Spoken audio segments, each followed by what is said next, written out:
Hi everyone, I'm Mathilda, and today I'm going to be doing my hair and makeup. I usually do my hair and makeup on you, but today I wanted to experiment with doing it on myself. Except I need my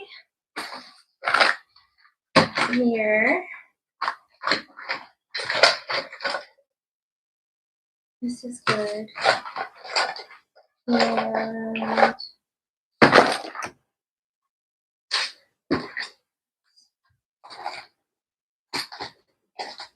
I'm going to need that, and this, and this. This on now.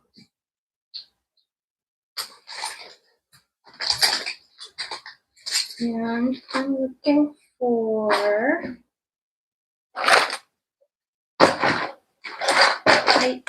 eyeliner. I usually start with my eyeliner and my lip primer.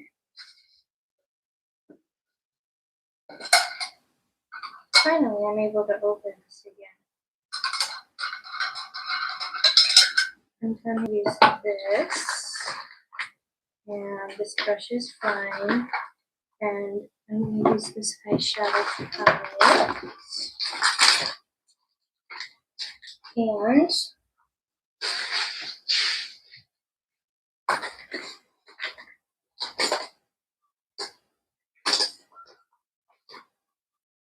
I guess I'll use this mascara. I need my blush, and that's pretty much everything except maybe cream blush. So, here's how I do my makeup. First, I start.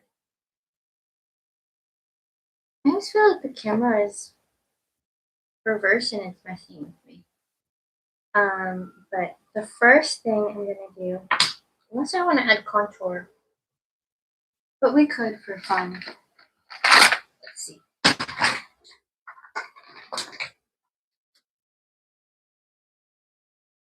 am gonna add contour. Here's how I do it. I go right under the cheekbone, literally. I press against the bone. A little bit on my temples, maybe a little on the forehead, but not a lot. Maybe right here. And that's it. And this is not even like a makeup look I do a lot. I don't usually do the contour and the extra stuff. Oops. Unless I'm going out, and mostly just because it's just really fun and it feels good to like go all out.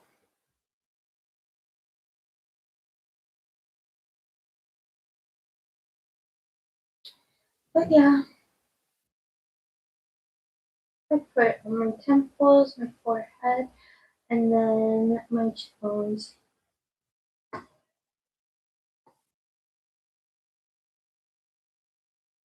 I'm actually on my laptop for the first time for content, but I have an amazing announcement that I finally got mics, and I'm so excited because it only means that my content is going to get better. Oh, by the way, I don't know if you could hear the background sounds, but I live behind a restaurant, so every once in a while, as long as the restaurant is restauranting, I have a whole bunch of noise in the background from the restaurant. And usually I just cut it out, but obviously we're live. So, hey, someone say hey. So here's how I do my eyeliner. I do the thickest, oops, can I fix this? I made a mistake. I don't know if I can fix this. I went too low. I do the thickest eyeliner ever. I lay it on because I have hooded eyelids and I like to work with what I have instead of against it. Thank you. So they commented, love your nails. Thank you. I'm actually like about to take these off, like in the stream, because it's about time. I love translucent, like iridescent colors. Some people comment on my necklace. It's one of those types of colors, or it's iridescent and two-tone, my fave. But yeah, this is how I do my eyeliner. So it's gonna look messy before it looks good. But I do really thick, and then I have these Q-tips that I use to clean them up after.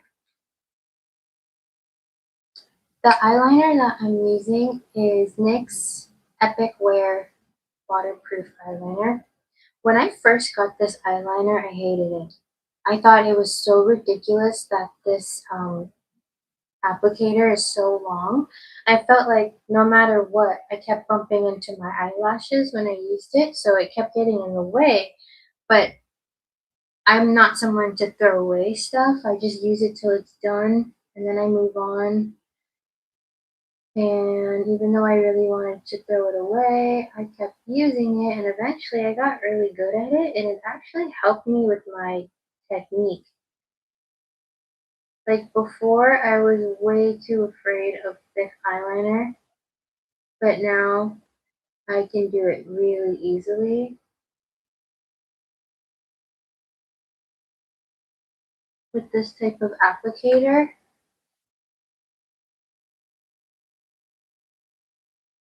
So yeah, I put a lot on because I love to accentuate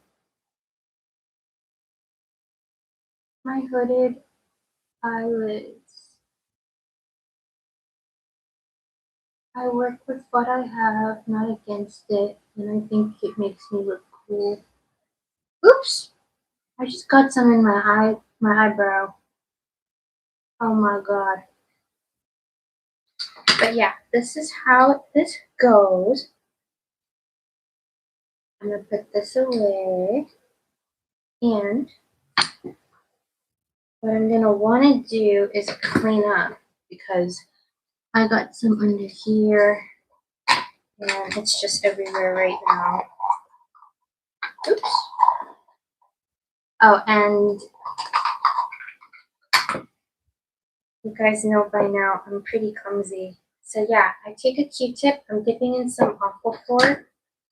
Aquaphor is also what I use to set my face. Before I put on any makeup, I have Aquaphor on my skin, and that's just how I like to set my face. I recently tried to use a moisturizer from, well, I hate to like throw them under the bus, so maybe I won't say the name. But I was so excited to use it, and it ended up making me break out so bad. I was like, why did I ever want to stop using Aquaphor? I don't know.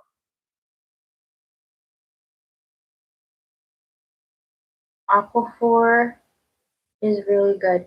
I have dry skin though, so Aquaphor, like my skin can handle it. If you have skin that produces its own oil and stuff, you probably might not want to use it. Probably use something else. I'm not sure what else though. I only really know what works for me. And yeah, I go around with the Q-tip. I clean up the eyeliner, and this is what we're left with. Except I'm probably gonna go back and clean it up again. I am very, very, very inspired by grunge culture, music, makeup, punk culture, punk aesthetics. You can tell I am pretty tatted, and I embrace um, alternative styles and beauty, and I think it is very cool to do so. So this might look like a lot of eyeliner or makeup to you, but to me this is how I feel very me and powerful.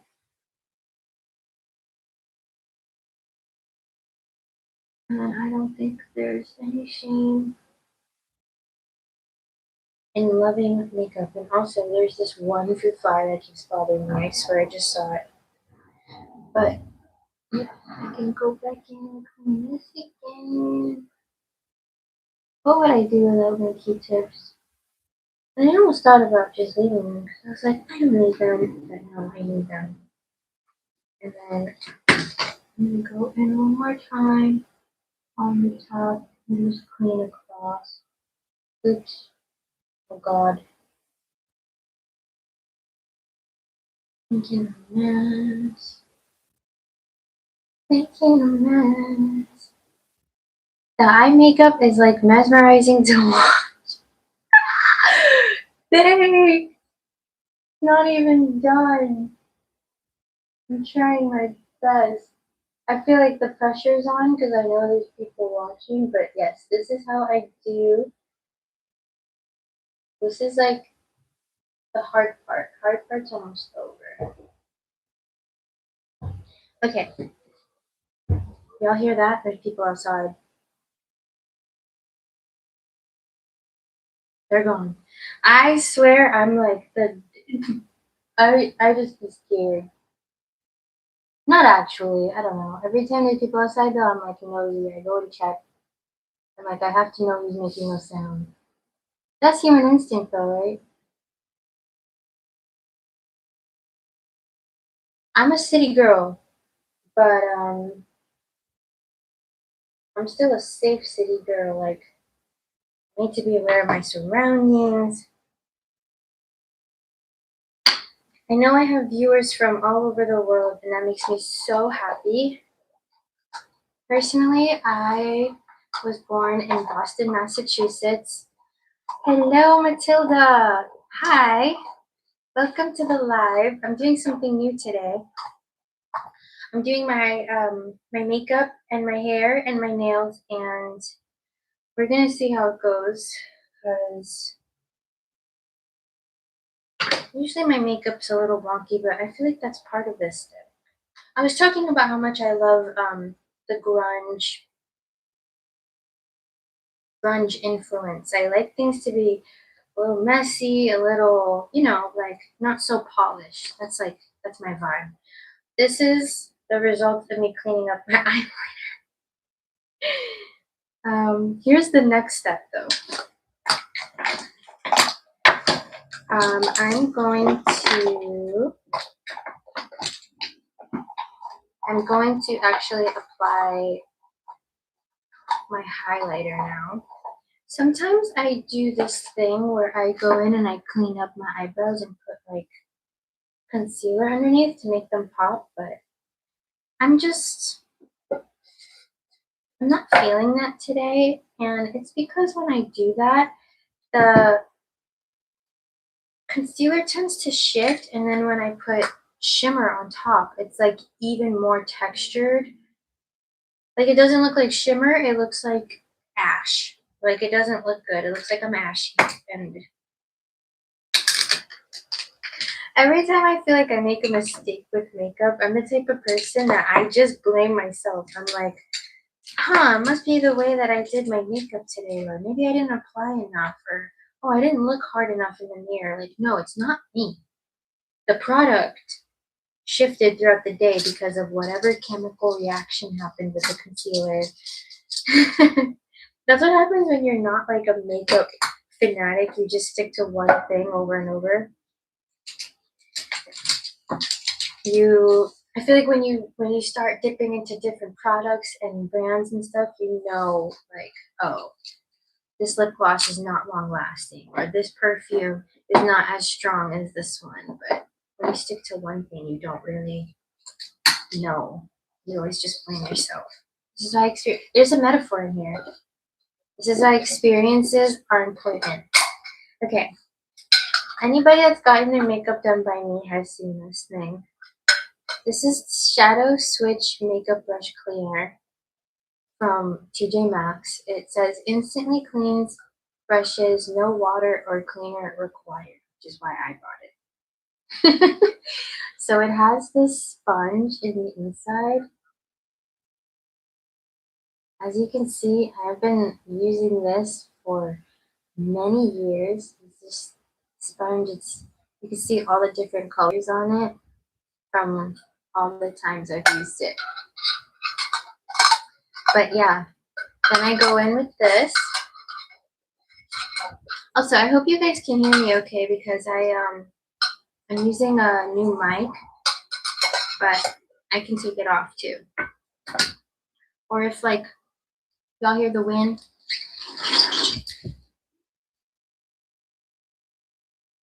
if it's annoying, let me know. Let me know. Okay. That's so funny. I just broke out into song. So if there's anybody that also follows me from TikTok, I do lives on there and I stay singing. I sing all the time. I sing in response to people when they put messages in the comments. Because sometimes I don't know what else to say. So I'll just start singing. I'm like, this is what I'm going to do. Yeah. I tried to check with Photo Booth the audio just to see. I had no idea you did lives. How fun. Hello. Hello to you.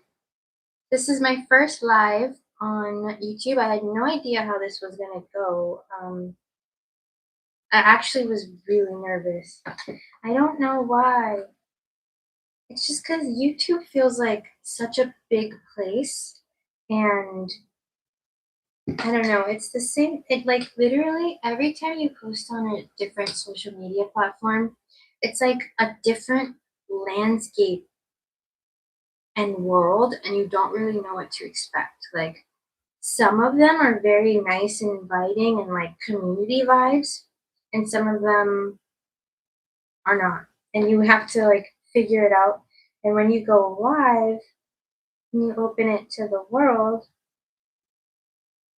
you don't know what to expect. But that's life in general. And I didn't want to be nervous anymore, so I confronted it. And now we're here. I'm happy you're here. Oh, and here's what I'm doing. So I have a ColourPop Rock On. I actually use this every day for my makeup. I'm not even really sure why I got this because I'm not a red leaning girl. I'm a pink girl. And if anything, I wear a lot of like blues and pinks. And this palette is very much like rust color, browns and stuff. And I really don't know why I bought this. This is the only, right here, the only color I use. Oh, I love that palette. Someone commented they love this palette.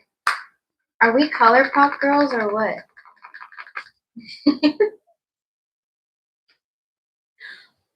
If I could get another ColourPop palette, it would definitely be more like purpley, bluey, iridescent-y, but for some reason I thought this was the wave, and so yeah, and then this is the mirror from a broken palette I don't have anymore.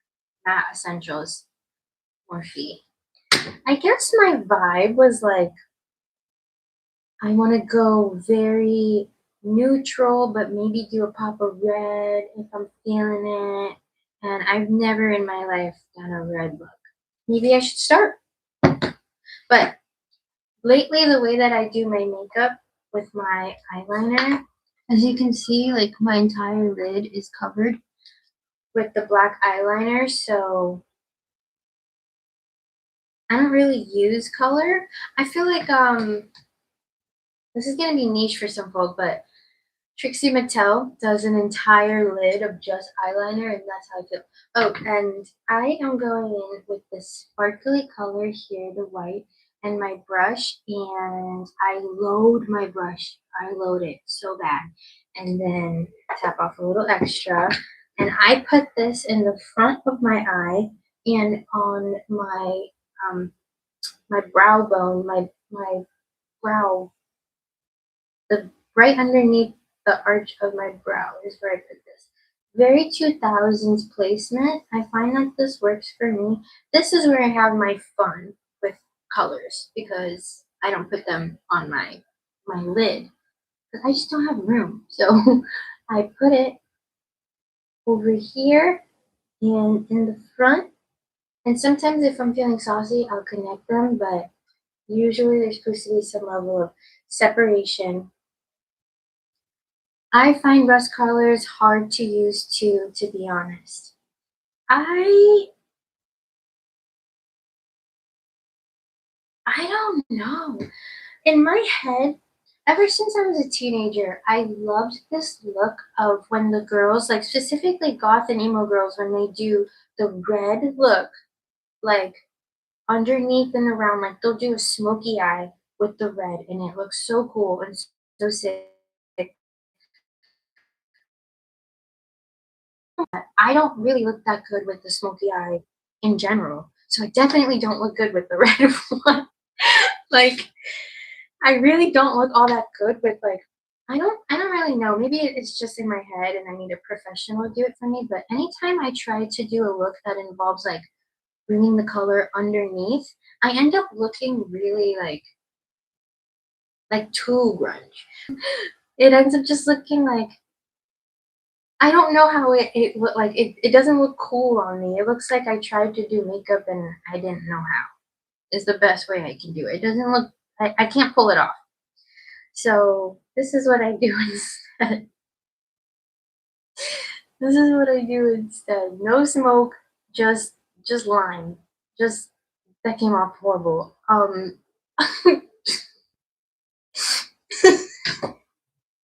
No smoky eye, just eyeliner. Um yeah. So I'm about done with this. Oh, and I can use a little extra of this cup, the same color. Let me just put this out there. I think when it comes to makeup, right? I love the ethereal makeup aesthetic, and in my opinion, part of the way to get that is using one color or one or two colors all over the face. So for me, my highlight, my brow bone highlight, my cheek highlight is all going to be the same color.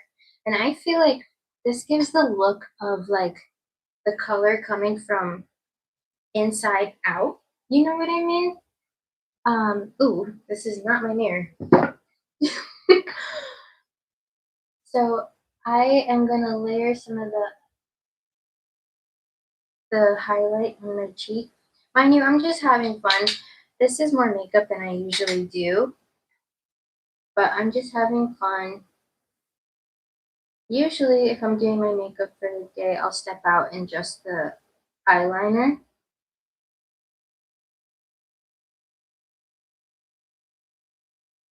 And yeah, this is what I'm giving. Now watch what I do. Watch what I do. Hold on. I'm never afraid. I'm never afraid to use my hands.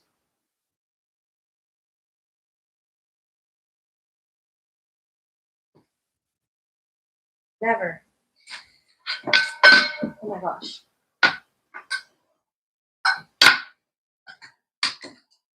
No, I need it. Hold on. Where did it go? Right. It's right here. I think you would love I think Pua shells, Paua. If you aren't already familiar, some purple blue aura you described like same purple blue aura you described like ooh, like you are glowing. I love that.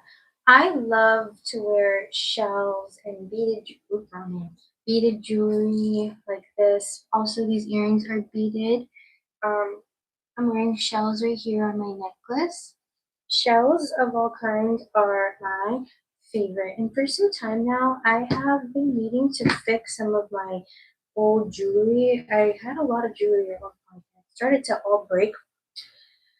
Now, if you ask me, I think jewelry breaks to prepare you or protect you from some like danger or like let's say somebody shot you with some negative energy. I think that's what causes something to break on you because the jewelry took the fall for you almost. So a lot of my jewelry started to break around the same time. Also, y'all hear that, right? I'd be cutting that out of the videos, but it's there. Um, but yeah, I've been meaning to fix all my jewelry because I love the aesthetic of like layering a whole bunch of jewelry on. I love that. I think decorating is important. Whether you decorate your home, decorate yourself, like there's only so much life we're gonna live, you know, you might as well decorate. Also, this is the next product I'm using. It's Physicians Formula Blush. I remember when I first bought this, I was so excited to get something Physicians Formula because to me it was like expensive makeup. Even though you can find it at the drugstore, it's like the high end stuff. And I remember all the products looked so beautiful. So I finally got this blush. Here's what it looks like. I'm finally hitting pan because I love it so much. Y'all see that? But look at all the cute little heart shapes. Aww, I loved it so much. This comes with a little baby brush, and it also comes with a mirror, so it's perfect. I use this to put on my blush. And here's what I do too. Here's a little trick. So I put on the blush right at the top of my cheek where my natural smile is. I used to place my blush really close to my eyes and up and to the side, a la Sabrina Carpenter, but I don't do that anymore. I started doing makeup to complement my face and my goals and what I want to do. So my goal with the blush is to place it in a very natural place for me in my face, which is right here in the center, and also bringing the blush to the center and kind of making it wide, in my opinion, shortens your face. And I think my face is a little longer and skinnier, so I like to have that shorter, like cuter look. So I put my blush right in the middle of my face towards the front. And I will bring it back, but that's not where I'm putting it the most. And then to the side of my nose, the other thing I do is with whatever is left on my brush, it goes in my crease above my liner. So this blends the highlighter and your blush. And it makes it look more like skin, you know?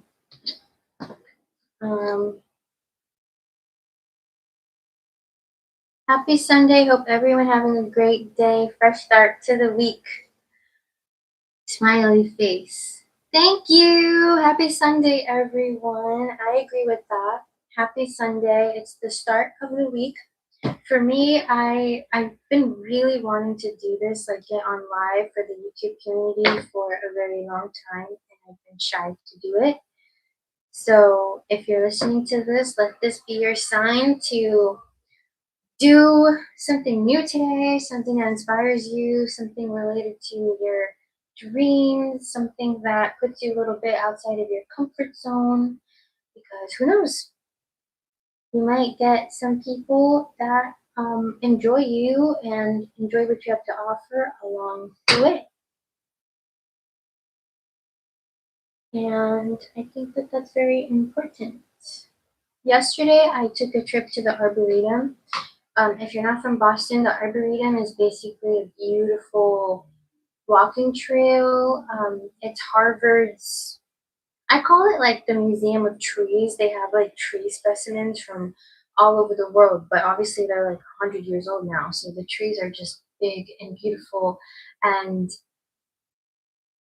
there were so many flowers, and it's just so pretty there.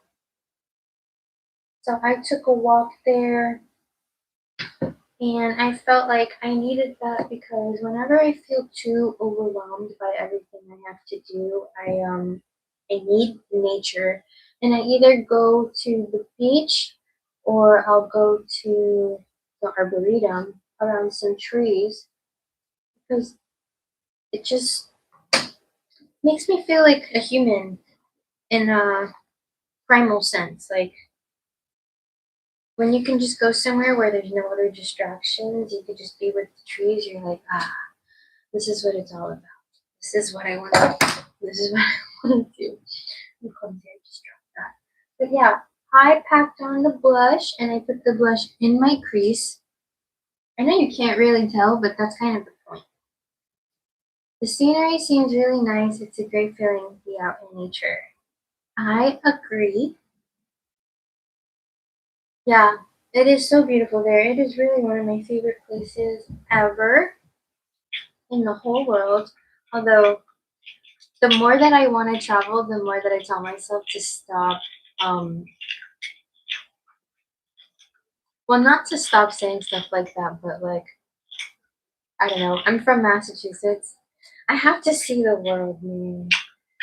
Every time I see something new, whether it's a beach nearby, like what have you, I'm like, this is the best place I've ever seen. And I just got perfume in the mouth. um, but I still have so much to see in the world. Next is, oops, lips. And my product just came out of the container. This is the ColourPop Lippy Sticks. I recently said that out of all of the makeup products I own, this is probably my most underrated one. I never would have like spent my money on a see-through lip primer. I thought that was like it wouldn't do anything, but it was $8 and I was there to get some new makeup anyway. So I was like, why not try this out? I use a lot of lip liner and my lip liner wears off really fast. So let's see if this has any impact on makeup. And it does. This is the ColourPop Lippy Sticks primer. So you apply this first and it prepares your lips for your lip liner. I do have to like pack it on. Maybe that's just like my sensory issues. I'm like, I have to feel that it's on in order to trust that it's there. um, now I actually need my sharpener, and here's what I do. I gotta sharpen my lip liner. I'm using the shade Club Hopper from NYX. I have been loyal to this shade for many years after lip liner hopping and lip product hopping, trying to find the perfect product and shade for me. This is it. I used to be loyal to the Revlon Color Stick, maybe it's called. It's these lip liners that come in like plastic packaging, and you can turn from the bottom and make more of the product come out, like a mechanical pencil. But and I used to use the shade Wine, and it was this obviously wine-ish dark red color.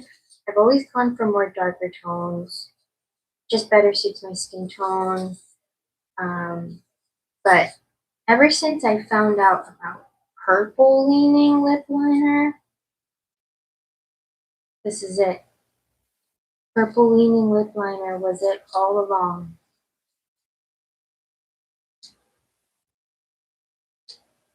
So I'm about to show y'all what that looks like. The only downside of this product is that I do have to sharpen it every time. I miss just like being able to crank it from the bottom. But this is the better color for me, in my opinion. So I sharpen it. This is what it looks like. And it's gonna go right on top of my lip, and it's gonna come out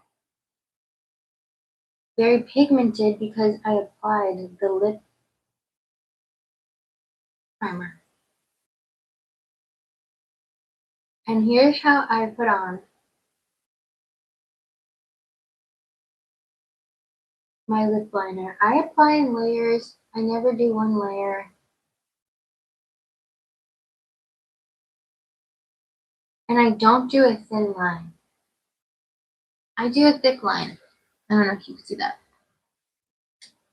But once I have that thick line, I'm going to do another thick line on my lips. On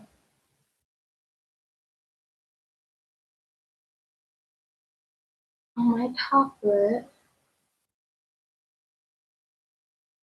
It should be so thick that it kind of looks like your whole lip is covered. Because look, this is what it looks like. Then I use my lips to rub it in.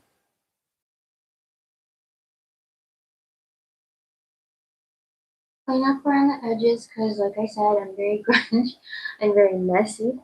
So it can get everywhere if I don't do that. And now I'm going to top it with e.l.f. Lip Plumping Gloss in Mocha Twist. Before I found my amazing lip liner that I love so much, I was using this. I've been using this lip gloss for almost a decade now. This is definitely my girl. This was back when lip plumping gloss had just gotten popular around like 2019. And so this was one that I got. And the shade is actually like a little unusual for me. It's more of a light nudie coral, which I'm not that. I mean, I kind of am. It kind of matches my tone. But combined with like the dark lip liner and then mixed together, it just gives the most like natural, I guess, looking combination. The purple and the coral. I don't know why, but they go together. This is the look.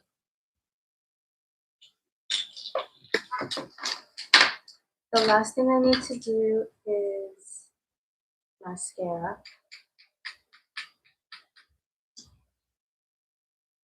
And I use e.l.f. Lash and Roll. This is another one of those products that I will never change because, listen, I spent my years trying to find the right product for everything, the right leave-in conditioner, the right concealer, the right mascara. Oh my god, look what I just did.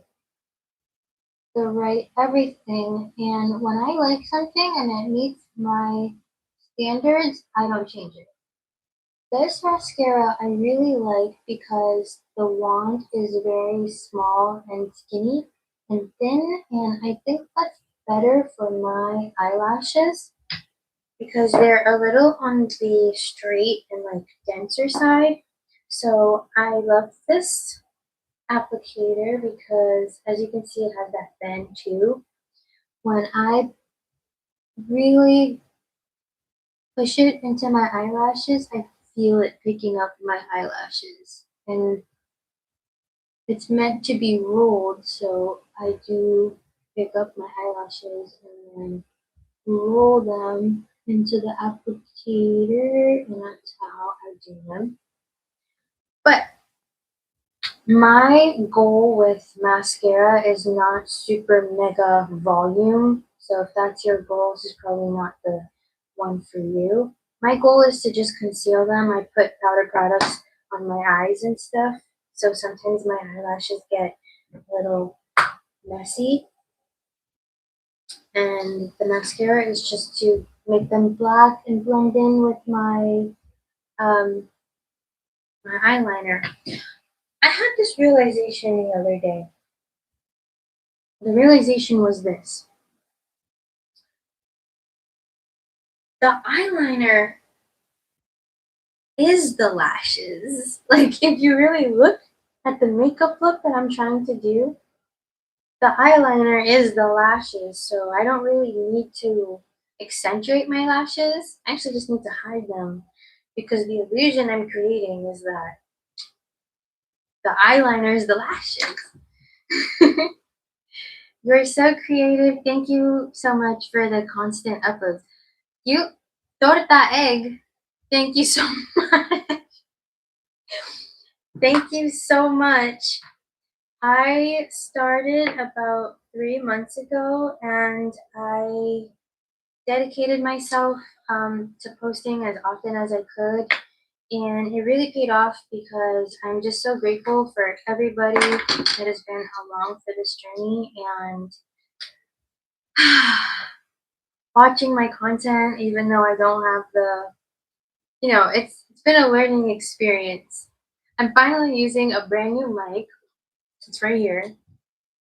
Um, so I hope this is paying off and working out for people that really enjoy me and my content. And yeah, thank you so much for being here and for enjoying. It's actually so incredible how many people have been enjoying since I started. I started out really just wanting to make the kind of content that I wanted to see more of, and it's really paying off. And on top of that, I am so glad that there are people like me that love natural voice, soft spoken ASMR. That is my favorite, and it is so hard to find bodies of work that are just natural, soft spoken. I do have a few favorite ASMR artists that do it amazing. I'll tell y'all right now. But if I miss some, I'm so sorry. Okay. So, one of them that I'm so inspired by is female ASMR.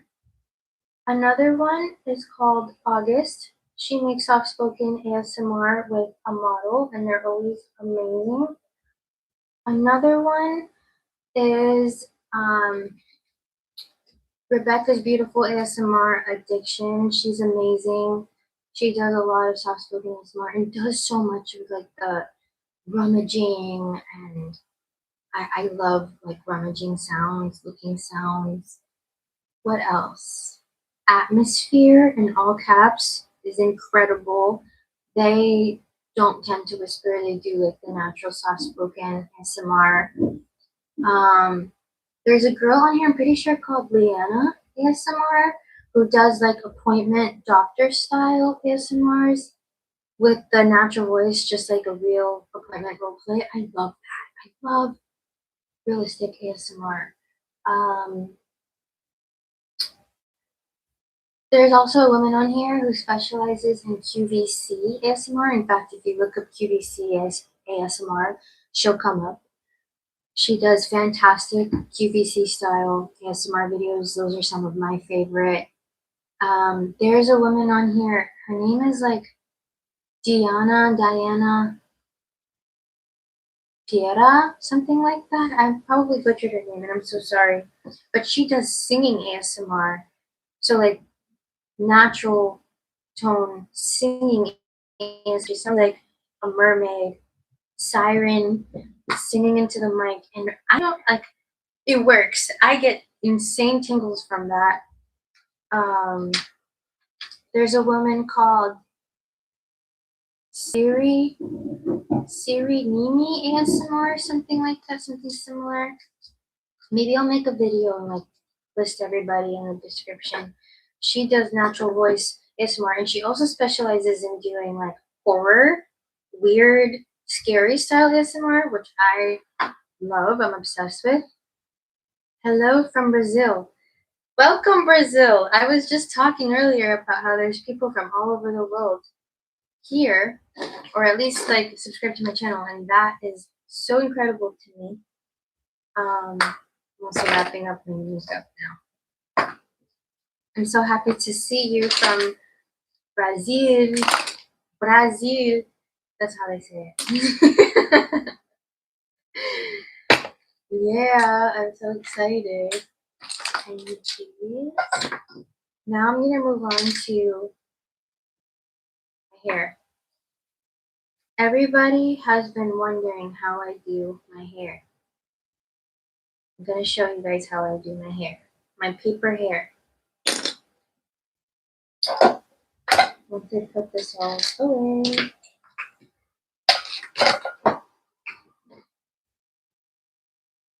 I have a bit of a mess right here. Okay, so this is how I do my paper hair.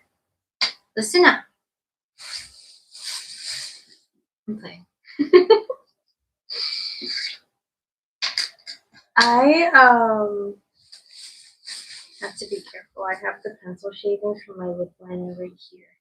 Let me clean this up real quick. So this is how I have my hair.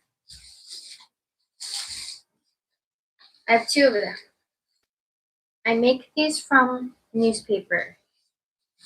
And basically what I do, and sometimes it falls out because it's made by hand from actual newspaper. And I need to make some new ones because as you can see, it is falling apart on me. I open up the newspaper. I cut up the newspaper into a whole bunch of strips going up. And then I basically make a track. So that way you can put it on your head. In this case, I'm going to be putting it on to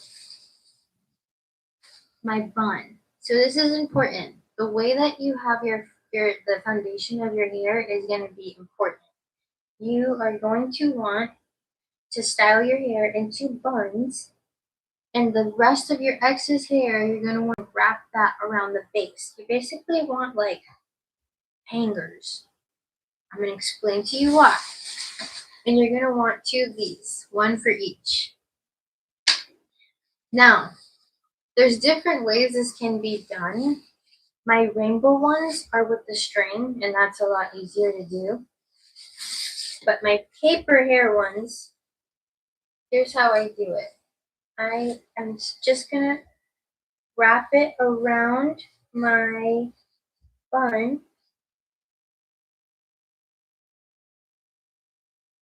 and then carefully take a hair tie, pressing against my head, hold the hair tie in place, and then pull the paper hair through.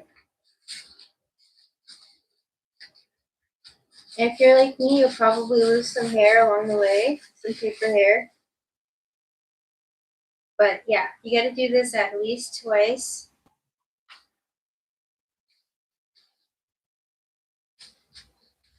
Pull, pull, pull.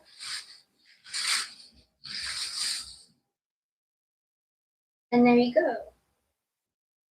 I wanted to style it a very specific way today, actually, where I did buns right here. So I'm going to show you how I do that. I'm going to tie again, and then just like you would an actual bun, I'm going to put a bun here, like this, like that. And the last step is to take a piece of the hair,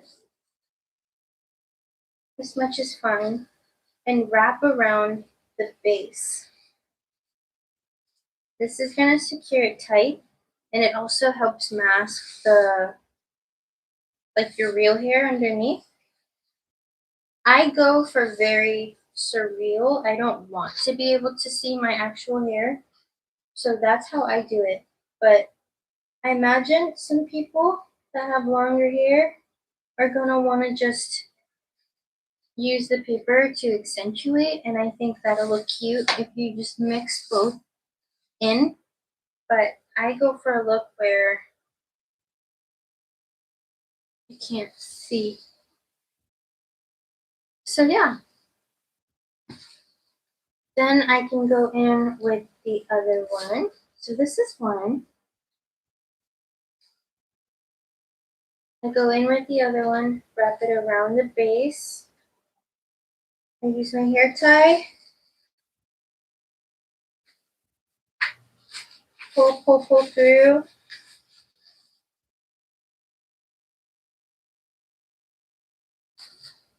Do it again. Pull through. And then, ooh, I didn't do that one so well. Ooh, it's covered in gel. I style my hair with lots of Eco Styler gel. Hi, ¿cómo estamos?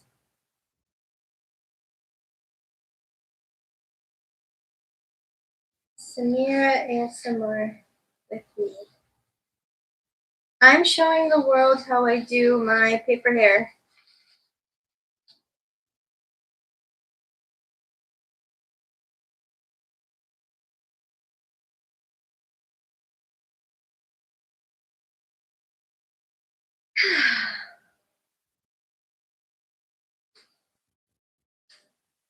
Just because it's easier, I'm going to go ahead and do the bun on the side right away.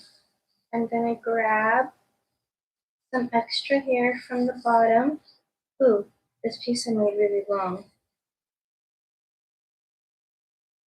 I have watched a few vids of that very good original trigger. Thank you! I'm glad you watched, and I'm glad you enjoyed. I love getting to meet you guys and talk with you guys. It is so much fun. One day I hope to do more in-person stuff out of Boston. And who knows, maybe I'll travel and meet you guys all over the world. That'll be a dream come true. But yeah, this is how I do my hair. Today I did two little like low buns. Don't mind the restroom. And this is how it looks. My hip just cracked. This is how this looks. Now the last thing I need to do is my nails. And this is how I'm going to do that. But I also want a new Pepsi, so I will be right back. Give me 30 seconds.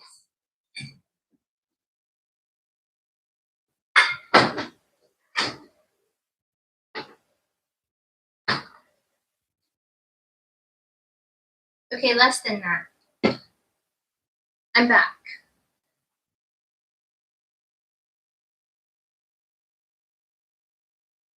Your earrings are so beautiful. Thank you so much. These earrings and this brace, wrong arm. The camera is flipped. I keep thinking things are reversed. The these earrings and this bracelet here are made by indigenous American artists, and I love to represent my heritage and culture this way. I think it's so beautiful. I think beaded jewelry is incredible and stunning, and I'm so glad you noticed and you enjoy. Also, I got my new Pepsi.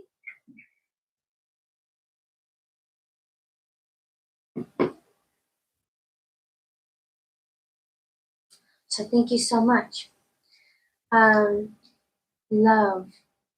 Thank you for sending me that. I appreciate you so much. I'm so glad you're here. This is really so fun. What am I gonna do?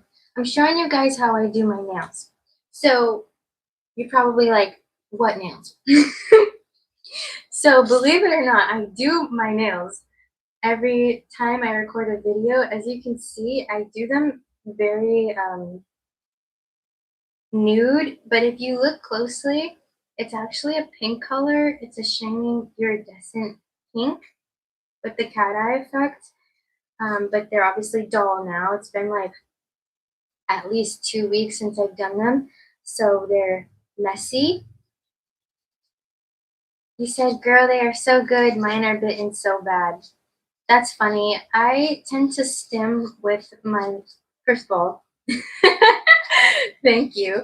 I tend to stim with my nails and my hands and my fingers, so my nails are also, I'm not a biter, I'm a picker. I pick my cuticles a lot, and so doing my nails helps me not do that as much. So that's why I do my nails besides just enjoying it. But I also keep them really short for that reason, because when they're longer, I picking is easier, so I pick more, you know. But yeah, I think pretty soon I'm gonna experiment with some longer press-ons. So we'll see how that goes. But yeah, I tend to keep them short. I've kept them short for a few years now. And I do the same color every single time I do my nails.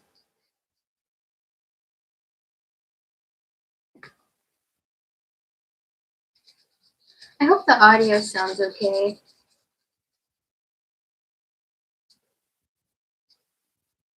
I put the mic in front of me instead of like on my shirt.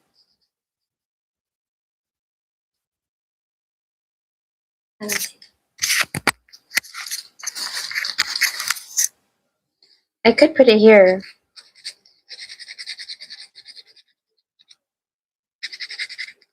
I don't know. We'll experiment. We'll see.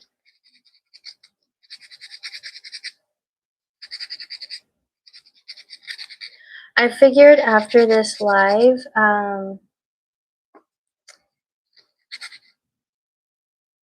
the audio is really good. Sometimes I prefer a rustic feeling than a modern. Ooh, I don't want it to get messed up by the hair. Well, thank you. I had the audio in front of me on my laptop instead of right here, so we'll see. We'll see how it goes. Oh, and yes, so I use gel. So I buy these little buffer pads, and what I do is I'm going to buff the first layer of the gel off because I'm going to use a gel remover to get rid of it all and reapply.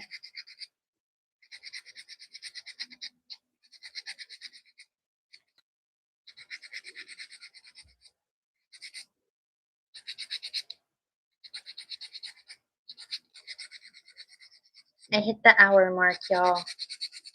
This is why I'm so glad I went live, because otherwise I would just be hanging out alone instead of sharing my day with you guys. So apparently there are 8 people here, which is amazing. 8 people hanging out with me. When you like think about it that way, it's kind of incredible. I think I said too much because 2 people just left.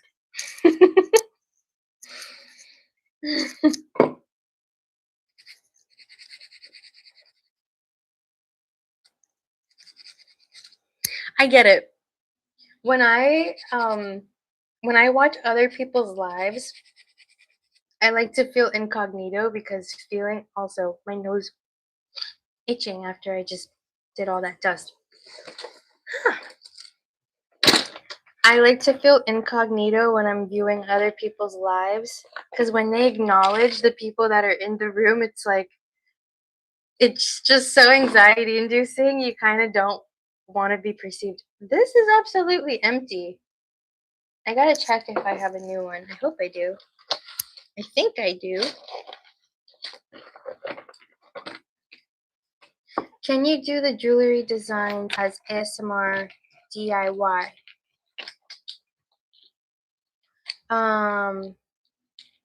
Do you mean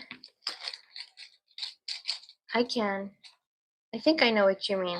I have beads and I have broken jewelry that I can fix, and I've actually been meaning to like do a video like that for some time.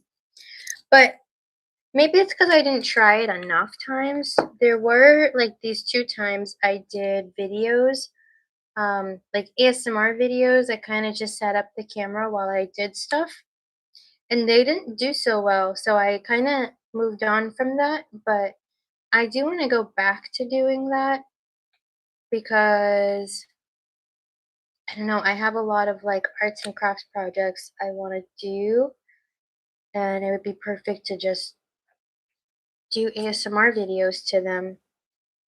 So yeah, I would love to repair my jewelry. I can also do like a role play style where I test jewelry on you, because these do make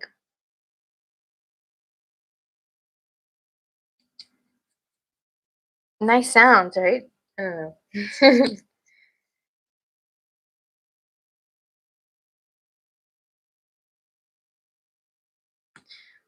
Yeah, it's us against the world. So this is what I do. Yeah, like for example, store worker who helps with our broken jewels or something. Oh, I love that idea. I would love to do that. I love the like store worker role plays a lot. Who's texting me?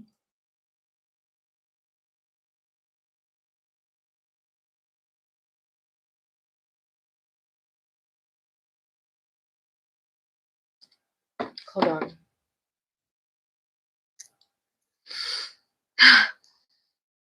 My nose is so itchy.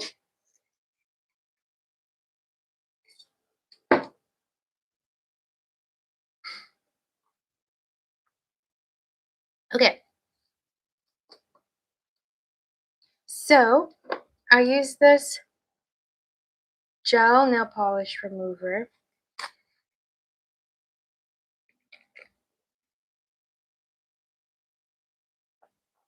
And I'm going to apply a second layer. So this is all you want to do is exfoliate. Exfoliate? No. Buff the nail and then apply your gel remover.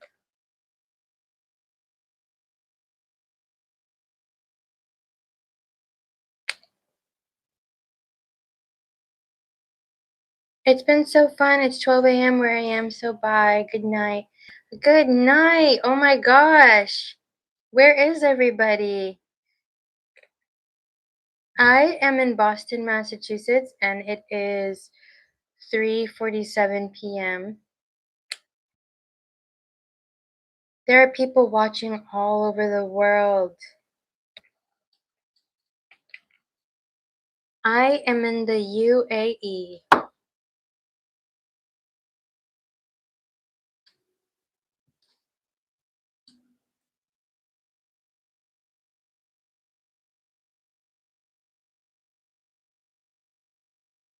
That's what I thought.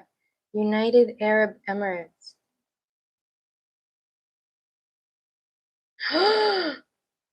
Wow. Wow. Shout out UAE. There was someone in here from Brazil, and there's someone in here. Well, they just left, but from the UAE. Wow.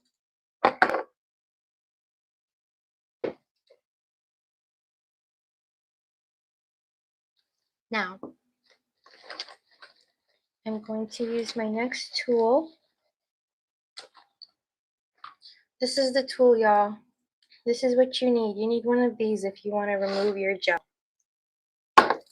This is what my nails look like. You see how they're peeling?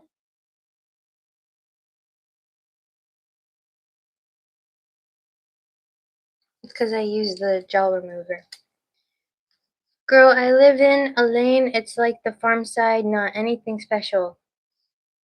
It's something special. It is something special.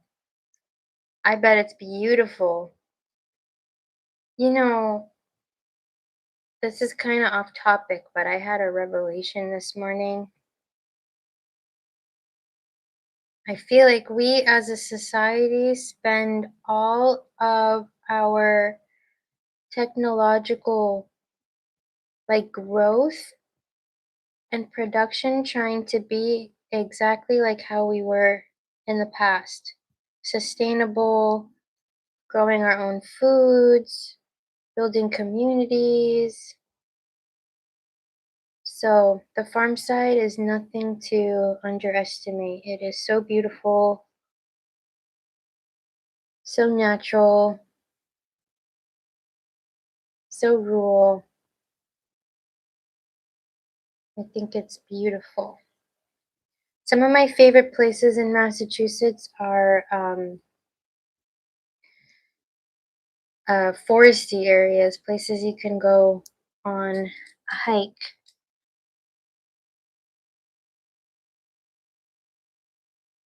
But yeah, now I am removing the gel. I don't think I can show you guys the painting process because my cord is only this long. And I need to reach over there. But for everybody that's, oh, my nose is so itchy. But for everybody that has hung out with me while I did my entire hair and makeup look, I am so excited about that and happy.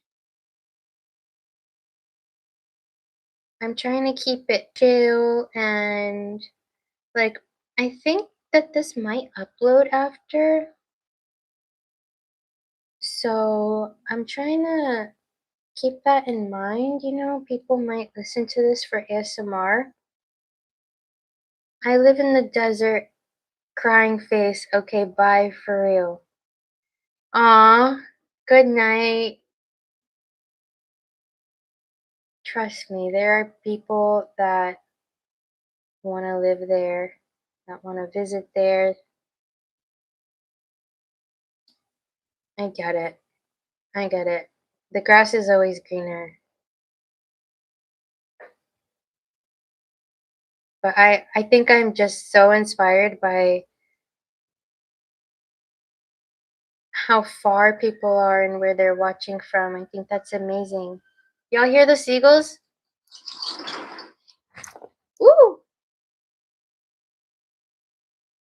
Hi, oh my gosh, I love your channel. You're so comforting. Thank you. Thank you for coming in and being here and leaving that really sweet message. I am so glad I'm in here. I'm doing my nails. Everybody watched me do my hair and my makeup so far, and now I just need to do my nails. I'm probably not going to record another video until tomorrow, and I always feel uncomfortable with my nails not done in the videos because I use my hands so much in my ASMRs. Um, so I'm doing them now.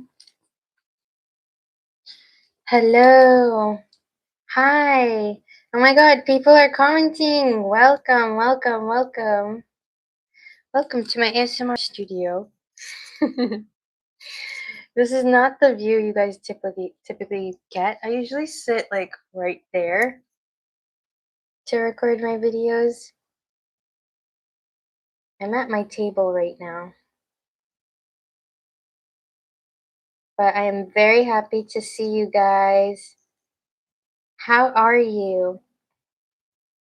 I am doing really well. I had a positive morning. I spoke earlier about how I was kind of nervous about doing this live on YouTube because it's my first time doing a YouTube live. And so far, it's been such a good experience. And you guys are, sorry, I've actually been burping because I drink Pepsi.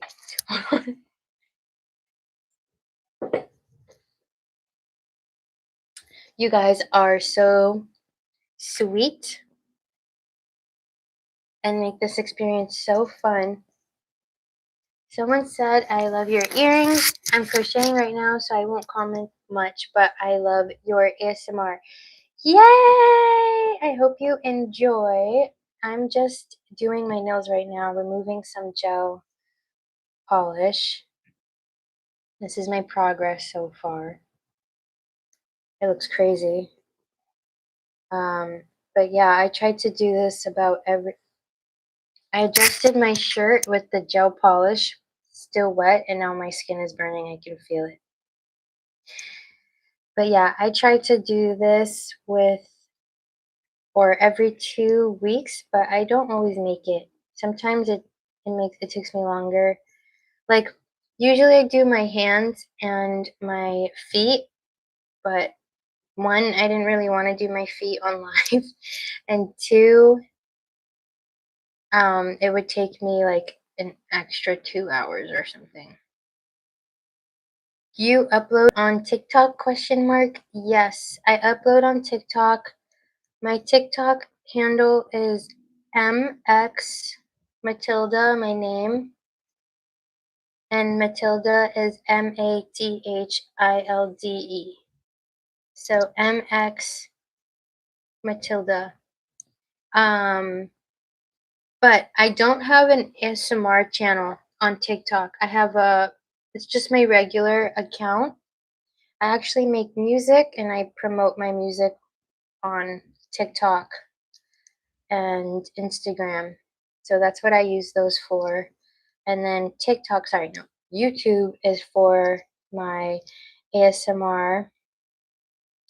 But before I even started making videos on YouTube for my ASMR, I wondered if I should make an account on TikTok to upload shorts. I don't know, or shorts is the YouTube word, to upload vertical style content on TikTok or whatever. But I don't know how folks would feel about that. So, yeah, I held back on that so far. I have a very specific vision for how I want vertical content to go if I were to make a TikTok just for ASMR. Oh, nice. What type of music do you make? I'm so glad you asked. I make house music. I sing and I produce and I love to dance and I love to perform and I love to be expressive. And actually, lately, I've been performing with paper hair. So it's this full circle thing because When I first started the ASMR, I didn't know how I was going to be able to connect both audiences potentially, if it was even possible. But I sure am going to try and see where it goes because music is one of my first passions. Now I have, so the gel is all off of my hands. This is what it looks like. That's, y'all hear that, right? That's the restaurant. My nails are broken right now and I have to wait 10 days. What are we doing to our nails when 10 days is over? Do we do gel, press-ons, regular? I do gel, and I'm using the Sally Hansen Problem Cuticle Remover. And this is for all the dead skin around your nails. What I do is I apply it like this, and then I rub it into the sides of my nail bed, and it softens it so I can go in and clean up around my cuticles.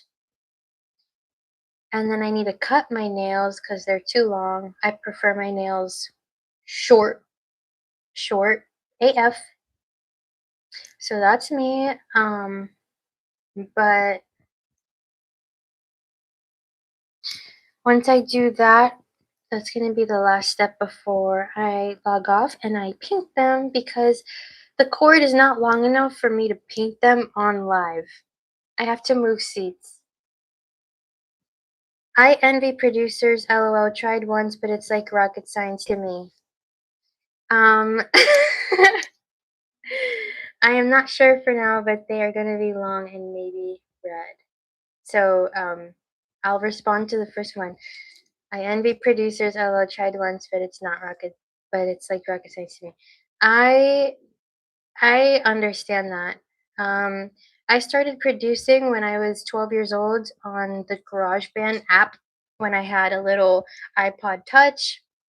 I don't know if that's before y'all's time, but I had an iPod Touch and I downloaded GarageBand, and I don't know what possessed me. I think maybe we played with GarageBand in like music class. Like we did a computer day and they let us play, and I loved it. I loved it. I made some beats on there. And then I went home, downloaded GarageBand for my iPod, started playing around. So my recommendation is to play around on GarageBand because GarageBand is so fun and so easy to use. Um, and yeah, I've been producing pretty much ever since. Um, Ever since I was a child too, when I was playing around on GarageBand, for some reason I gravitated towards house. I didn't even know it at the time, but I was making house music. And since then, within the last year actually, no, about a year and a half ago, I officially learned how to produce house music and it changed my life. It was an accident experience too. I was in LA for a photo shoot, and then long story short, there was a secret studio upstairs and like this makeshift like wood tree house. I can't even describe. I have stories, y'all. I have lived. But yeah, my goal is to make music freely and just express and become a creative director and be able to produce and film for other people. I love to film. I love to creative direct and just be creative. And I love to see other people live to their potential. Especially like my specialty and everything is using what we have. So, like, no budget, sorry, not no budget, but like $0 budget videos because you would be surprised with anything in life what you can create with absolutely nothing, just what you have on hand. You become so creative because you learn to be so inspired by very little. Um, and long, long red nails. I love that. I don't think I've ever done long red nails. That must feel so powerful. I always do short, sparkly pink. GarageBand is like a canon event for producers almost. Smiley face. I tried jumping into one of the PC apps immediately, so maybe that's why it was so difficult for me. Yeah, so I started out on GarageBand. I started working with a producer in particular who used Ableton, and he was such a whiz at Ableton. I used to just watch and study during the sessions that, ow, just pinched myself, the sessions that we used to have. And then I saved up for Ableton, and it took a long time to get comfortable on Ableton, but I'm finally there. I would say it took like at least like 6 months to a year of like consistent producing to feel comfortable in it. Ableton to me, when I first saw my producer use it, I was like, that looks so complicated. It looks like rocket science, like you said. It looks like science. Why does it look like that? GarageBand looks fun. Ableton has its quirks too. Like you can't pull up a keyboard on it and it's just weird. Like, why can't I do that? You can't pull up the EQ unless you use like a set, like a kit to, it's just weird. But because I'm using Ableton, um, I'm learning a lot more about, I've missed a whole step. I'm learning a lot more about production. I was meant to push back my cuticles. No wonder why there wasn't much to cut, because usually there is. I have to push back my cuticles like this and then snip away. But yeah, and then ever since then, Ableton, and they say like Ableton is really good for people that want to make EDM. If you want to make trap or like any type of rap adjacent stuff, I probably would recommend either Logic or Fruity Loops, one of those. It's better.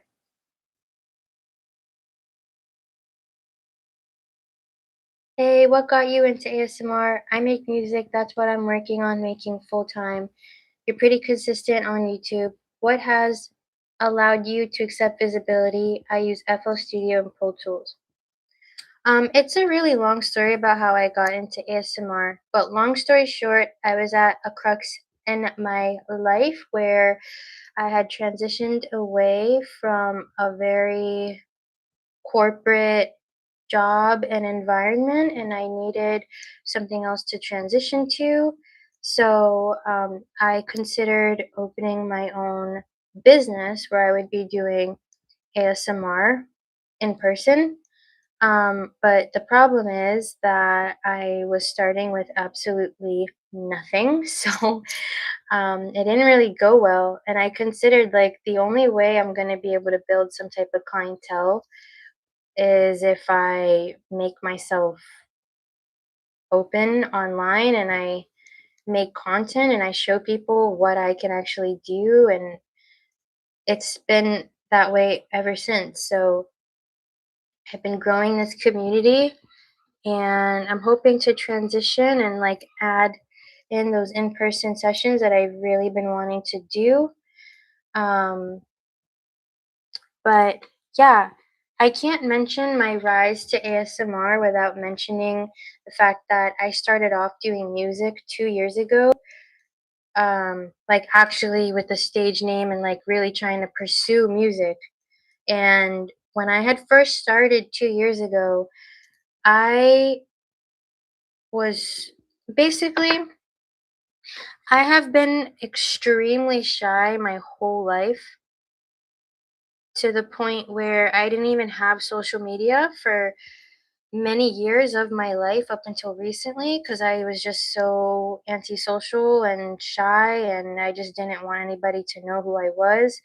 And finally, when I got out of that, I was ready to be in the public eye, and it wasn't immediate, but I got back on social media and I taught myself physically how to do a lot of exposure therapy to be able to present online, it wasn't just overnight that I'm able to do a live with you guys about my ASMR and like launch an ASMR channel and be public facing and be on camera. It took, for me at least, a lot of exposure therapy. I'm somebody that, didn't even take selfies. To go from that to being in front of the camera and talking and being open and being willing to be seen took a very long time. And I think anybody that wants to do something similar um, has to be okay with that feeling of being uncomfortable, and you just have to push through it and want it because it's the only way to be visible is to be visible. I used to think that I could get to a visible status by being discreet and mysterious, and that's just not the way. I don't know if anybody's here from the very beginning of my channel, but my first two videos were I didn't have my face in them. It was just my hands because I was shy and I was just starting out. So, you know, I wasn't quite ready to have my face there, but I knew at some point I would be, so I just started. And then I got comfortable, and eventually I was like, okay, I'm ready to be on camera, and that's been what I've been up to ever since. And so that's what allowed me to accept visibility. I have goals to be visible, and that's all I can say on that. I can't get to a visible status without being visible. I have to sleep, but I don't want to leave. You can leave it open, girl. I'm gonna be right here until it's time for me to paint my nails. They said, "You don't want fame." I think that's common with people with genuine intentions for what they do. Exposure therapy, what did that consist of? I'm sure there are different variations. What did you do? My relationship with fame is a curious one. I thought I was someone that didn't want fame, but like I said, I can't get to the status I want to get at without some level of fame. Depending on how you describe fame, like I think there's a lot of ways you can think about that. Like I think being well known comes with the territory of being well known, and I don't know. I finally got to a point where I was comfortable with being well known. However, I will say this. I get to decide what I'm well known for. I get to I get to control the narrative that I want to paint for myself. Um so that's what I do. I'm known for ASMR, I'm known for my music. I could like I don't know, do like I don't know, like anything else that has to do with my home, like cleaning, TikToks, I don't know, literally anything. But I decided this is what I want to be known for. So just because I want to be known for ASMR or my music doesn't mean that I have to be known in other ways. And I think that maybe that's just an example of boundary setting. Like I'm very comfortable with what I want to share, and I also know where I wouldn't, if that makes sense. So it kind of just comes with it. And of course, I'm new to this, so I'm seeing where it goes. And I hope I continue to grow. And I hope my art continues to be seen. So they asked about exposure therapy, what that consisted of, and kind of what I did. So exposure therapy is literally kind of, in my opinion, I'm not a professional, of course, doing the thing that you're most afraid to do. So, like I said, I was very afraid to, before I came out as Matilda and started making music and showing people my beats, um, I had to sing. I had never sang in front of anybody before, maybe like once in my life when I was like 12. Other than that, it had always been in private with nobody around. I started having to sing. So, exposure therapy at the time was going to the studio and singing in front of the producer, and that's as far as I got back then. Now I can perform in front of people. I can't say I've done like a huge performance yet, but I could. I could sing my songs in front of hundreds of people, and that doesn't necessarily make me nervous because I started already years ago. I started doing the exposure therapy to be comfortable. Another example is filming music videos to get comfortable in front of the camera. Another example is posting selfies on social media. If you want to be a visible person, start posting selfies on social media, even if you're uncomfortable and you don't like how you look or feel in it, post it anyway. Something I did recently for exposure therapy is I posted a really silly video of myself dancing in like a t-shirt, like obviously pajamas. My hair wasn't done, I had no makeup, and the lighting wasn't even good, but I posted myself dancing and being silly because it's important to lighten up. If you're going to be in the public eye, you got to be okay with that a little bit. So I taught myself to be okay with it a little bit through exposure therapy. Do you feel a self-imposed responsibility to be a musician or ASMR artist? Is there an impact you want to make on others? I do feel a self-imposed responsibility, and I'll tell you why. Because even though I spent most of my life shy and not wanting people to know me like that, and I was going through a lot. Ever since I was a little girl, I used to fantasize about being on stage. I wrote my first song when I was 8 years old, produced my first song when I was 12 years old, 12, 13. Like, these things have come naturally to me for as long as I can remember. That responsibility to do the work that I'm doing now comes from the feeling I've had since I was a child. They say the thing that you can't stop thinking about thinks about you too. And I like to believe that the I'm just following the passion, the thing that has inspired me since I was a child. I'm just doing that thing. And that does feel like my responsibility because if I don't follow what inspires me, who's going to do it? Absolutely nobody is going to do it for me. So that's where that responsibility comes from. But along the way, I've had realizations that um, this is going to be how I give back. I think giving back is important.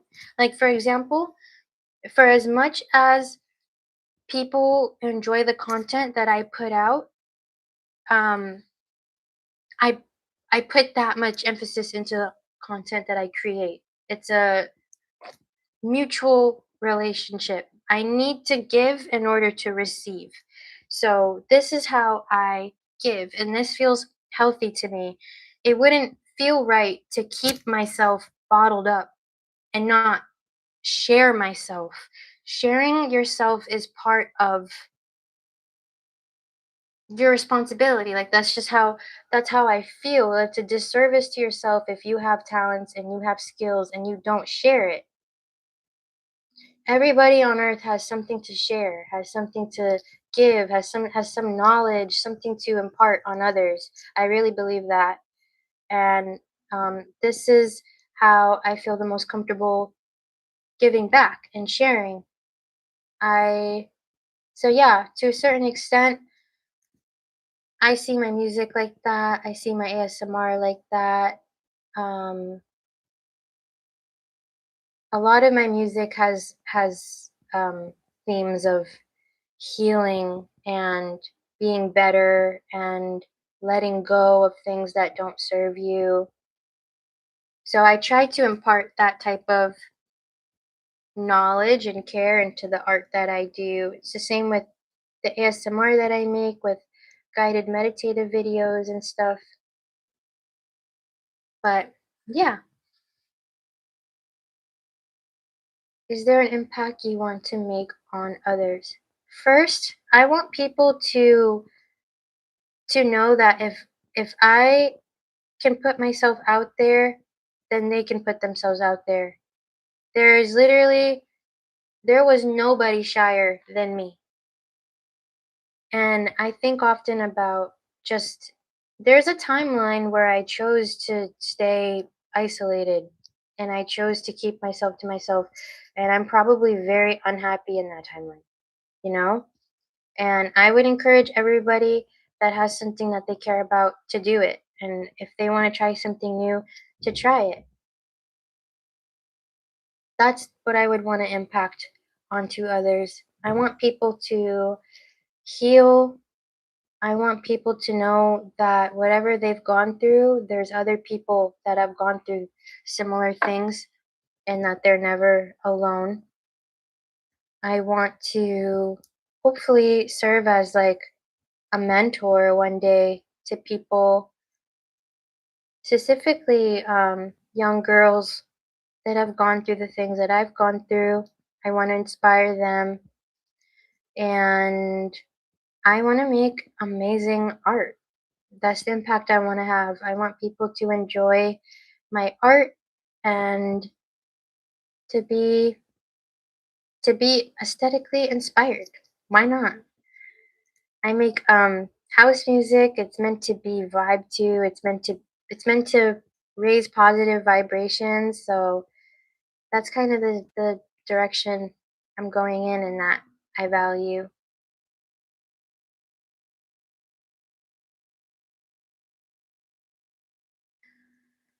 I know I talk a lot. Have you received discouragement from close friends or relatives in your pursuit of walking your own path outside of corporate America? What's your rules on sharing your personal ambitions? Have you received discouragement from close friends or relatives? Um,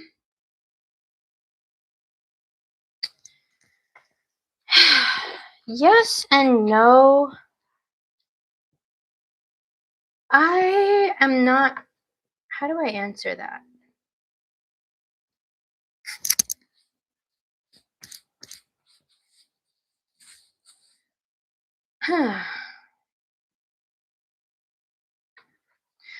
I'll put it like this. I think walking this path, um, which obviously is my current divine path, the thing that I feel very passionate about doing, that I think is right for me, that I think is going to lead me to happiness. Choosing this path meant that the people that were close to me before are no longer close to me. And that was going to happen naturally. As soon as I chose certain choices, certain people started to fall away. Um, it is what it is. I was never really someone that that valued other people's opinions anyway. I'm always going to be somebody that chooses me and chooses my path and chooses the things that bring me joy. So it's not like a close friend could discourage me, but I have had experiences where people let me down. And hey, I'm like, all right, watch this. That's literally how I feel. Watch this. I I don't want to say too much. Let's just say before I started making videos, I asked for help and I I I did not get it. And I got the vibe that they thought that my ideas were like ridiculous or I wasn't serious, but I was dead serious.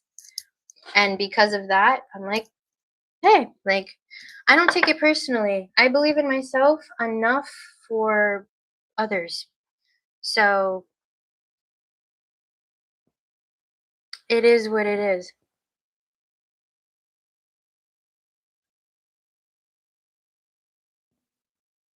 What's your rules on sharing your personal ambitions? Okay, I do have some rules on this.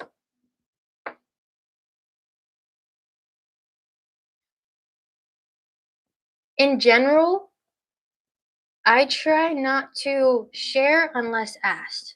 As you can see, I'm a very open person. I love to engage. I love to talk about my life. I'm somebody that wants to mentor, so it comes naturally to me. I'm an open book. But I would never I would never intend to start some major business or plan or artistic endeavor or whatever it is and share it with people that you don't trust. So if you have best friends and you have relationships, if you have parents and siblings that you trust, then by all means, it's important to have those types of people in your life. They're going to support you first. If you don't though, and you have instead like coworkers or you have family members that you know aren't the most supportive, don't share. Just do it. That's what I did. I just did it.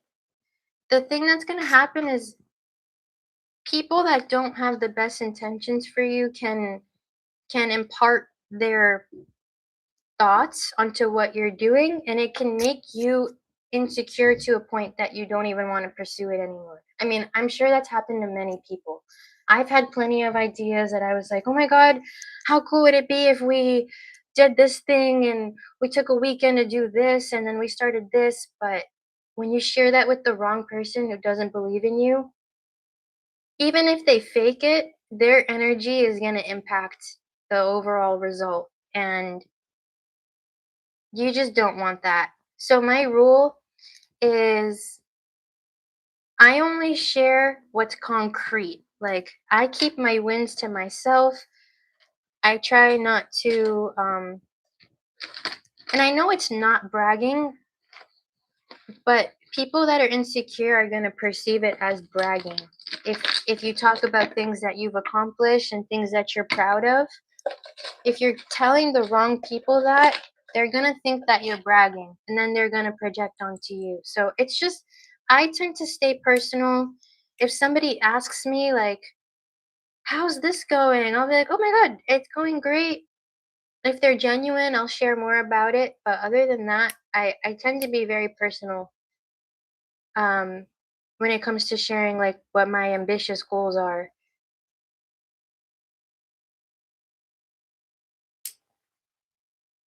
I have had my channel since 2022 and haven't had as much support as I wish I did. But I will say that true friends and true support stay even when they don't understand your goals. I have had my channel since 2022 and haven't had as much support as I wish I did, but I will say that true friends and true support stay. True, and you know what else? Not only do true friends and true support stay, when you're on your divine path, and that might be like too like woo woo for some people, what that really means to me is just when you're doing the right thing for you, you're making the right decisions for you, that invites the good people into your life. So I'm at a point in my life right now that I'm like, I know that doing this is going to attract new people into my life. I'm not trying to replace old people because I'm not trying to rebuild what I used to have. I actually intended to create a new life and I'm seeing where that goes. And so far it's attracted so many people that support me um online. You know what I mean? It might not look that way in person, but it means the world to me when I'm on TikTok and I go live and somebody comments like, "Oh my god, I know you from YouTube." Like that is community to me. That means a lot to me. And Um, People in real life, it depends. It depends who you are.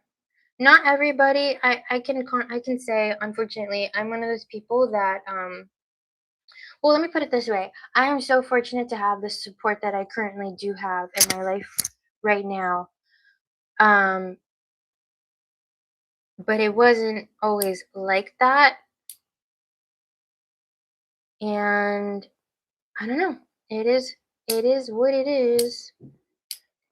I'm still always going to be the type of person because of how I've grown up and what I've been through. I'm confident enough to stand alone, and I think most people that are creatives and artists are that way. Confident enough to stand alone and stand in our unique ideas, and I'm I'm confident enough to try my ideas out anyway and see where they go. And here I am. So it is what it is. I agree. I have had many goals squashed by people around me. I tend to keep to myself more because of it. Yeah. Um yeah, that's kind of how it goes. But fortunately, I hope that you enjoy your own company because you know what? That's all you really have in the end anyway. You have yourself, and I'm just somebody that truly believes the more authentically you become, the more your life will reflect that. So the right people will come in. You'll have really amazing experiences because you're authentic enough to realize when the experience is happening that you need to value. You know what I mean? When you're in the moment, when you're present, you get so much more out of everything. So that's kind of just how I operate. I just do me, and I hope that, well, I don't hope, I know by doing me, I'm going to attract more of me. So that's just how I do it. That's just how I do things. I love this conversation though. Like I said, I all I've ever wanted to do besides, with my ASMR, help people heal is inspire people and show them that they can do it too with whatever minimal resources they have. They can do it too. And I am almost done with my nails. You guys have watched me chop away at my cuticles. I do this because I only do my nails every like 2, 3 weeks, and my cuticles get so overgrown in that time. But I'm also, I think I just get lost in it and then I don't stop. This is why my nails take me forever. But I wanted cute nails.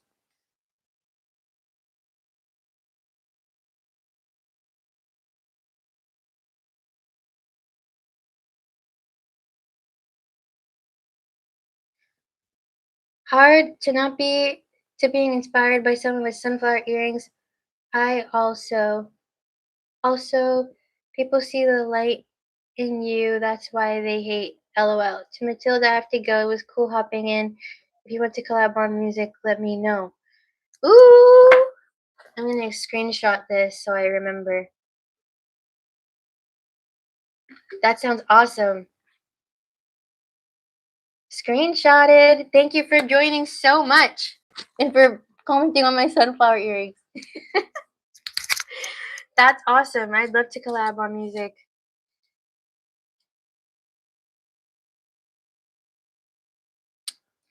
But yeah, they said people see the light in you, that's why they hate. Unfortunately, I do think that this is true, and I see it happening with specifically artists. Isn't it crazy? Can we talk about this? Isn't it crazy in society how artists are demonized the most?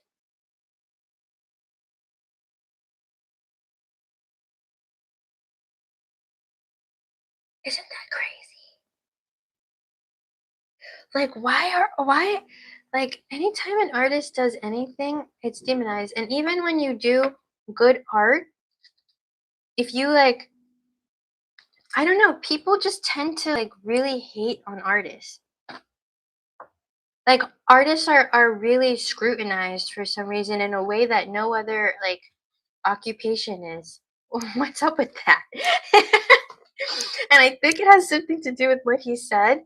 Like artists artists are people that that choose. This is what artists are doing alchemically every time they do anything. They're choosing to transform life experiences, pain, usually pain, into beauty, into paintings, posters, song lyrics, poems, um, into furniture designs and building architecture and book illustrations and tattoos and jewelry and self-expression. They use their own human ability to create, to transform experiences into tangible things, you know what I mean? And that is so incredible, and I think because of that, I think society as a collective, like, I don't think it's individual people. I think it's like society teaches people to look down on artists because artists are so powerful. Artists artists have influence. Artists, because they make music, like A-list celebrities can impact millions of people just based on what they wear, what they say, the music they create. I don't know. I'm going in a tangent, but what I'm really trying to say is that artists are very powerful people. And I think that has something to do with why artists are so like scrutinized, because people recognize that subconsciously, like that influence. And obviously, the celebrities that we have don't necessarily use that influence for good, but I mean, not always. Sometimes they do, but not always. But yeah, we have the option to do amazing things with our art and our influence. And I think that in our time right now, literally like this time in our society, this is when it's going to be the most accessible for everyday people. I have to cut this hand. Oh my gosh. For everyday people to rival in influence in the way that, you know, fabricated celebrities and artists are able to. Someone said, "You look beautiful, cat eyes." Thank you. I appreciate you. Artists are able to harness their emotions through skills that often come naturally, and I think people who can't do that tend to look down on those skills. I I absolutely agree. I absolutely agree with that. I don't know, it's very strange. It's very strange. It's like a double-edged sword, like the fringe of society that people want to ignore and they would typically walk past on the street in disgust. If you put that fringe on a stage and put like millions of dollars behind it, then people will idolize it and like aim to be like that. But then at the same time, people on the fringe of society in real life are demonized if they're not like pushed by a corporation. It's very weird. It's very weird. It calls into question society's morals and like what really matters, because if these things are so demonized, why are they at the forefront of our culture? And heavy on through skills that often come naturally. Heavy on that. Heavy on that. I'm someone, I think our culture too in America, we tend to like we value hard work and grit and discipline and all of these like words that don't necessarily have positive connotations, right? We love seeing people like kill themselves to achieve an end. And that's not a bad thing. I just think that like pleasure as a whole in our society is demonized. Like we'd rather reward things that take pain than we'd rather reward things that people really enjoy to do freely. And that's also very strange to me. Like if someone does a painting in 5 minutes that they really enjoy and are inspired by, and the masses really enjoy it, there'll be a group of people that are like, how can you enjoy this? It only took 5 minutes to make. This is nothing. What's up with that? Like, why does it have to, why do you have to break your back to achieve appreciation? I don't think, I reject that. I don't, I don't, I think both can be valued, and I think both can be viewed in and I think we can do both. We can recognize the beauty of something that took 5 minutes and not equate its worth to how long it took. And at the same time recognize the skill and talent it takes for someone to do a painting in 50 hours. That's incredible. But I don't think one takes away from the other. We have room in our society for both, you know? Morals are definitely obscure, and often people have hypocritical habits when they judge others.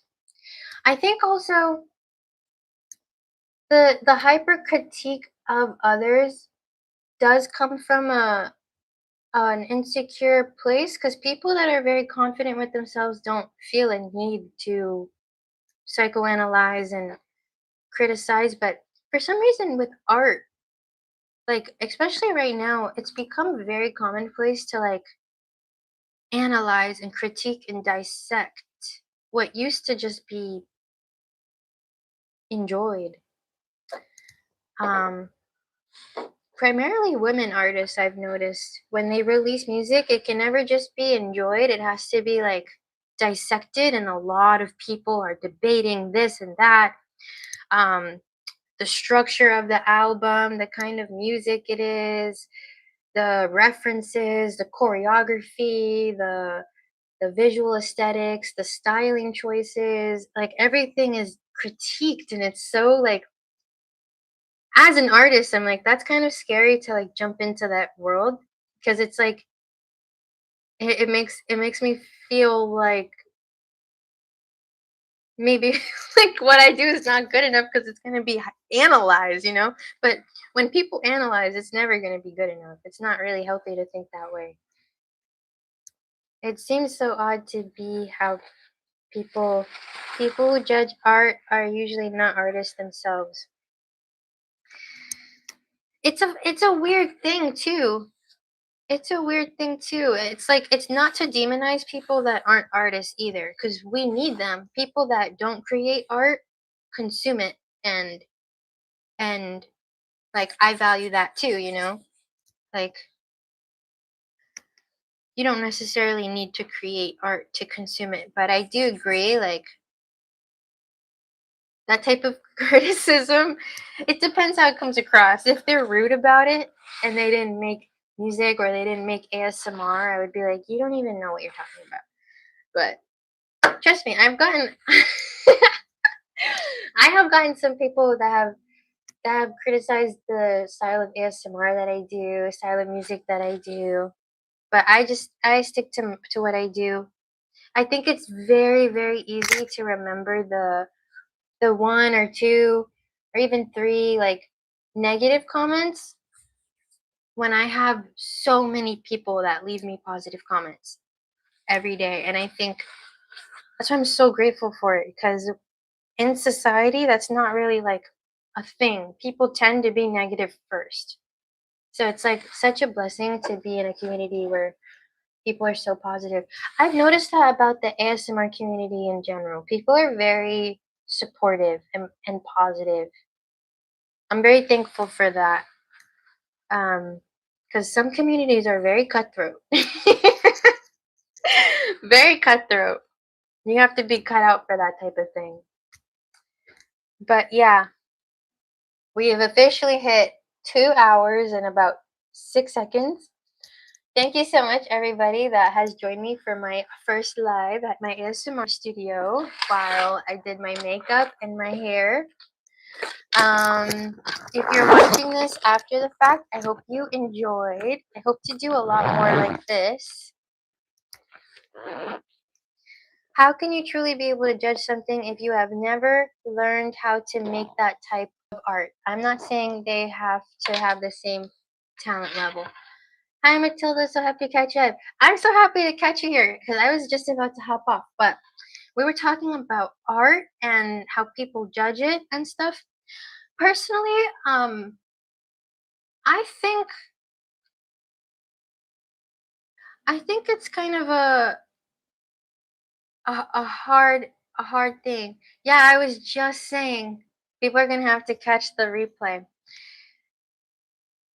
I think that there's some things that we can judge even if we've never experienced it because we've been on the receiving end, if that makes sense. Like I don't have kids, but I can tell when a parent is, acting out of pocket, you know what I mean? Like I can tell. But when it comes to music, I don't know. I think it's hard to say. Music is so subjective. But I don't know. I think it's hard. Are you judging it as music as a whole? Are you judging it based on what that artist has done in the past and what we've expected from them? Are you judging it based on the genre? Because most of the music we hear is pretty good if you think about it. If you compare it to the worst of the worst that doesn't get any type of radio play, then you'll see like, oh, this is actually pretty good. But because we were so overexposed to it, it can end up sounding really bad. But then if you give it a rest, it can sound nostalgic and it might serve a different type of purpose. Art is one of those things that grows in value as it ages. So how you perceive it at first might be different than how you perceive it later. But to an extent, I think it's all about how you say it. If there was someone that was like, let me put it this way. Like there are people that critique my ASMR in unproductive ways. Like there are people that will say like this is not ASMR. How in the world is that a productive comment to make on a video that's literally captioned ASMR? But if there's people that are like this is too loud or these sounds in particular are too scratchy or um I prefer I prefer when you whisper like this. Like, I can take feedback from that and kind of improve myself because it's like productive feedback. The important thing is to know yourself, though. Like, my thing is, I really want to make soft spoken, natural voice ASMR. So I wouldn't too much like lean on whispering and quiet. Like, they didn't ask for this, but like, I stay away from mouth sounds and stuff like that just because I know the niche that I want to fill. So yeah, there's two sides of the coin. Just know yourself to know when the feedback or the critique is actually productive. But be strong enough to know when people are just playing in your face. And people are often playing in your face on the internet. But yeah, I'm about to hop off. I've been on for 2 hours. I really want to thank you guys. This was criticism versus critique. Absolutely. I love a good critique. And I think people often misinterpret my reactions to criticism as me being defensive, but it's actually because I have self-respect, and I know when someone is coming from a good faith position versus when someone is trying to put you down or humble you. I don't take well to people like being mean in any capacity, even if they're teasing. I don't entertain that. So it's very easy for me to be like, okay, this person's trying to help versus like this person's trying to put me down. I think that's important.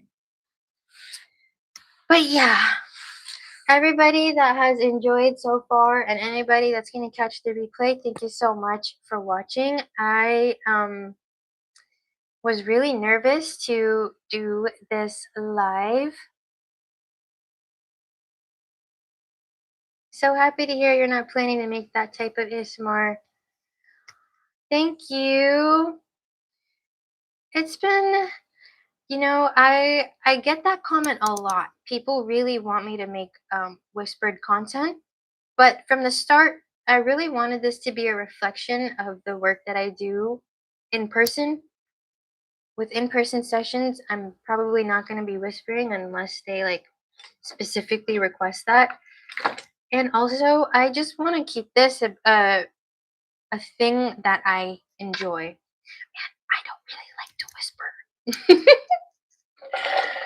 So yeah, shout out everyone that has enjoyed my type of ASMR, and everybody that has enjoyed this live, and everybody that enjoyed my hair and makeup.